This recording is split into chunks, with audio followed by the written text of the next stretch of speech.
Salut, j'espère que ça va. On voit aujourd'hui le personal branding. Alors le personal branding, avec l'accent américain, c'est toutes les stratégies par lesquelles on développe et communique une image ou une impression unique et mémorable de soi. Donc, qu'est-ce que ça veut dire? C'est en gros toutes les stratégies qu'on va mettre en place pour que notre image personnelle, notre identité, soit mémorable et puisse être identifiée par rapport à la concurrence. Donc là, ça va être sur du long terme. Le personal branding qu'on va développer là dans ce cours, c'est sur du long terme. C'est quand tu veux créer une tribu, une communauté, et du coup, aider cette communauté-là, fournir ensuite des offres payantes et vivre grâce à ça. Alors, il y a plusieurs questions de base qu'il faut se poser, notamment entre quelles sont les choses qui te passionnent et quelles sont les compétences que tu as. Et l'idéal du personal branding, ça serait la réunion entre les deux. Euh, il faut d'abord comprendre qu'il est intéressant de se nicher. D'abord, on se niche et ensuite, on va créer un personal branding qui va correspondre à nos valeurs et qui va correspondre aussi à notre niche. D'accord? Donc, il faut faire ce mélange-là, il faut faire cette articulation-là entre les deux. Donc, plusieurs questions qui sont importantes, notamment par rapport à ce qui te passionne. Imaginons que tu vas dans une niche qui t'intéresse, que tu as trouvé qui était rentable grâce justement au cours sur comment trouver une niche rentable. Tu as trouvé une niche qui t'intéresse. Comment est-ce que tu vas pouvoir, par rapport aux choses qui t'intéressent dans la vie, par rapport aux choses qui te passionnent, voir comment tu peux utiliser ça pour te positionner justement sur cette niche-là. Et quelles sont les compétences que tu as pour te positionner sur cette niche-là. Imaginons que ça peut être par exemple dans la perte de poids. Et toi, ce qui t'intéresse le plus, ce qui te passionne vraiment, ça serait voilà la psychologie. T'adores le comportement humain, t'adores la psychologie. Et ben, ça peut être intéressant de te positionner comme de la perte de poids, mais dans l'aspect psychologique. Toi, tu vas prendre en compte, tu vas prendre en charge tout l'aspect psychologique, l'accompagnement psychologique des personnes qui souhaitent perdre du poids. Par exemple, tes compétences, ça va être, tu as appris à la PNL, l'écoute active, les choses comme ça. Et ben dans ce cas-là, tu vas te dire, tu vas utiliser ces compétences-là pour les mettre au service de ta niche dans la perte de poids. Et tu auras forcément des gens qui seront intéressés par ce positionnement-là en se disant, ma perte de poids, j'y arrive pas parce que l'aspect psychologique, il n'est pas pris en jeu. Et là, boum, toi, tu arrives et tu fais quoi? Tu mets en face quelque chose que les gens, ils veulent. Donc, c'est comme ça qu'on articule le personal branding et notre niche. Donc, plusieurs questions pour savoir un petit peu quelles sont nos passions et puis quelles sont nos compétences. Pour les passions, alors je t'ai mis une liste de questions, tu n'étais pas obligé de tout y répondre, c'est une liste de questions un petit peu type. Donc c'est qu'est-ce que je veux réellement dans ma vie, de quoi suis-je le plus passionné, sur quel sujet pourrais-je lire des centaines de livres sans m'ennuyer, sur quel sujet je pourrais travailler sans être payé, qu'est-ce que je ferais si je gagnais à la loterie demain, comment j'utiliserais mon temps, euh, quel problème je voudrais résoudre. Ça va te permettre déjà de te positionner sur ta passion. Et ensuite, pour les compétences, c'est quelles compétences j'utilise régulièrement, qu'est-ce que je trouve facile à faire que les autres galèrent à faire, quels sont les domaines de travail où j'obtiens le plus de résultats, qu'est-ce que je fais bien que la plupart des gens ne font pas bien, et puis pourquoi est-ce que dans quel domaine les gens viennent-ils me demander des conseils. Ça va permettre de trouver un petit peu les compétences que tu as. Donc la passion et les compétences, c'est deux choses différentes. Et le personal branding sur le long terme, justement, l'idéal, c'est un petit peu la jonction entre les deux, tu vois. Donc, par exemple, dans la niche de poids, la passion, c'est la psychologie, les comportements humains. Les compétences, ça va être la PNL, ça va être l'écoute active, ça va être,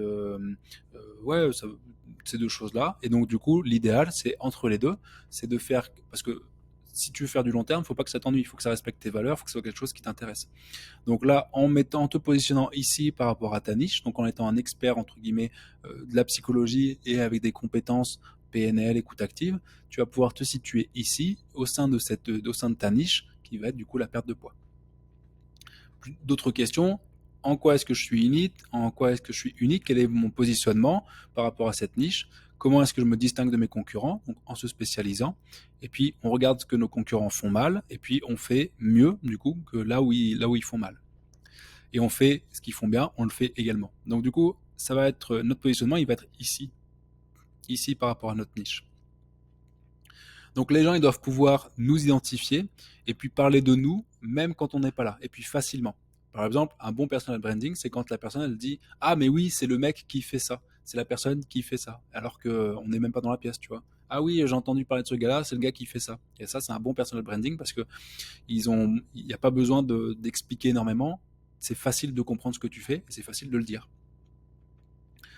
Euh, donc voilà, on va voir les concurrents, on regarde les avis négatifs et puis on se place également là où il y a les avis négatifs parce que c'est là où il y a des problématiques et c'est là où on peut résoudre ces problématiques. Les gens sont principalement intéressés par eux-mêmes, donc ils se soucient de la façon dont l'offre, le produit, le service les fera ressentir et les fera résoudre le problème. Donc ça, c'est quelque chose qu'il faut mettre en avant également dans ton personal branding. Tu es la personne qui va résoudre le problème. Okay, tu es la personne qui comprend le problème et qui va le résoudre parce que tu es spécialisé, tu es ici là, parce que tu as cette passion et ces compétences-là. Ce qui intéresse les gens, c'est eux-mêmes. Donc, si tu leur dis qu'ils vont aller mieux, que leur intérêt c'est eux et qu'ils vont aller mieux, bah, du coup, c'est beaucoup plus intéressant. Donc, si on veut gagner la confiance des gens et être accepté en tant que leader d'une communauté ou d'une tribu, il faut apporter une vraie valeur à ces personnes-là, de manière constante, de manière continue. Il faut apporter de la valeur. Et pour apporter de la valeur, la seule façon, c'est en comprenant parfaitement ce qu'il désire. Donc, il faut poser des questions, étudier son avatar, comprendre ses besoins, qu'est-ce qu'il veut, lui fournir ce que l'on veut, de manière avec du contenu gratuit pour gagner sa confiance. Et après, dans un second temps, passer sur des offres payantes. Et enfin, le personal branding sur long terme, qu'est-ce qu'il faut faire, qu'est-ce qu'il faut respecter? Il faut pas changer de discours sur les différentes plateformes, c'est-à-dire que si tu es sur Instagram, Facebook, TikTok, tout ça, il faut que le discours soit le même sur toutes les plateformes, c'est juste le format qui change, c'est juste sur YouTube tu vas faire des vidéos plus longues par exemple, mais sur TikTok tu vas faire des vidéos plus courtes, mais le discours doit être le même pour que les personnes qui te découvrent, bah, du coup, ça soit cohérent, puis les personnes qui te connaissent déjà, ça soit cohérent également, qui voient pas que tu aies deux discours différents, quoi. On ne promet pas des choses que l'on ne peut pas fournir. Donc là, on s'assure, vaut mieux être sûr de ce que l'on peut assurer plutôt que promettre des choses puis derrière ne pas les donner parce que ça va nous donner une mauvaise réputation puis un manque de confiance, une baisse de confiance dans notre audience. Il faut connaître son sujet un minimum. Il y a le test de la MAMA. Le test de la MAMA, c'est on ne dit rien ou on ne montre rien qu'on ne pourrait pas montrer à notre mère ou à un proche auquel on tient. Sauf si ça fait partie du personal branding. C'est-à-dire que si votre personal branding, c'est d'être un enculé et d'insulter tout le monde et d'être odieux avec tout le monde, bon, bah là, dans ce cas-là, ok, quoi. Ok, mais sinon, non, on fait gaffe à ce qu'on dit et à ce qu'on montre. On ne recommande pas ou on ne vend pas quelque chose qu'on n'achèterait pas soi-même. Parce que si on vend, imaginons vous avez un petit peu d'influence et vous vendez des conneries de dropshipping chinois qui sont dangereuses, qui sont toxiques et que les personnes ont des soucis avec, et ben c'est sur vous que ça va retomber ensuite. Donc on ne vend pas et on ne recommande pas des services, des offres, des logiciels, des objets que l'on n'utilise pas soi-même et dont on a confiance. Il faut être également la même personne en vrai et sur le internet. Parce que si un jour vous faites des événements physiques, si un jour, je sais pas, vous faites des dédicaces, vous faites des conférences, vous faites des rencontres avec votre communauté, bah du coup, s'il y a une différence entre ce que vous paraissez être sur internet et ce que vous êtes réellement, les gens ils vont plus avoir confiance en vous, ils vont se dire oui, mais en fait ce gars il est super sympa sur internet, mais en vrai c'est un con, tu vois. Donc faut faire gaffe, faut être cohérent, De toute façon, les gens ils veulent de l'honnêteté et de la vérité, de la transparence. C'est ce qu'ils veulent le plus aujourd'hui, parce que les faux profils, il y en a tellement, il y a tellement d'arnaques, tellement de faux profils, que les gens, ce qu'ils veulent, c'est de la relation. C'est ça qui est hyper important, c'est de l'honnêteté et de la sincérité. Donc, allez pas tricher sur ce que vous n'êtes pas, allez pas tricher, racontez pas des cracks, promettez pas des choses. Soyez vous-même et les gens, ils vont vous accepter pour ce que vous êtes aussi. Ils vont vous apprécier pour ce que vous faites et pour ce que vous êtes. Et justement, ils vont vous apprécier par rapport à cette sincérité, cette transparence, cette honnêteté aussi que vous leur donnez, qui est aussi de la valeur du coup. Hein. Aujourd'hui, vu qu'on est de plus en plus dans du faux, donner ça, de l'honnêteté, c'est une marque de respect et de valeur pour votre audience. Il faut connecter avec notre audience justement et on peut leur montrer les coulisses un petit peu de notre de notre business. C'est-à-dire qu'on peut faire, par exemple, montrer les coulisses de comment est-ce qu'on se filme, comment est-ce qu'on s'enregistre, si jamais on fait de la vidéo ou de l'enregistrement. Ça peut être de comment est-ce qu'on fait pour... on a un problème, comment est-ce qu'on fait pour le résoudre. On a une difficulté, comment on a fait pour la résoudre. Qu'est-ce qu'on a ressenti à ce moment-là. Voilà, il faut pas avoir peur de montrer un petit peu, tout en gardant le contrôle de ce que l'on montre, d'accord. C'est important de ne pas tout donner non plus sur Internet, de garder une certaine distance et de ne pas non plus tout montrer. Mais on peut montrer un petit peu les coulisses au niveau du business, voir un petit peu comment ça se passe.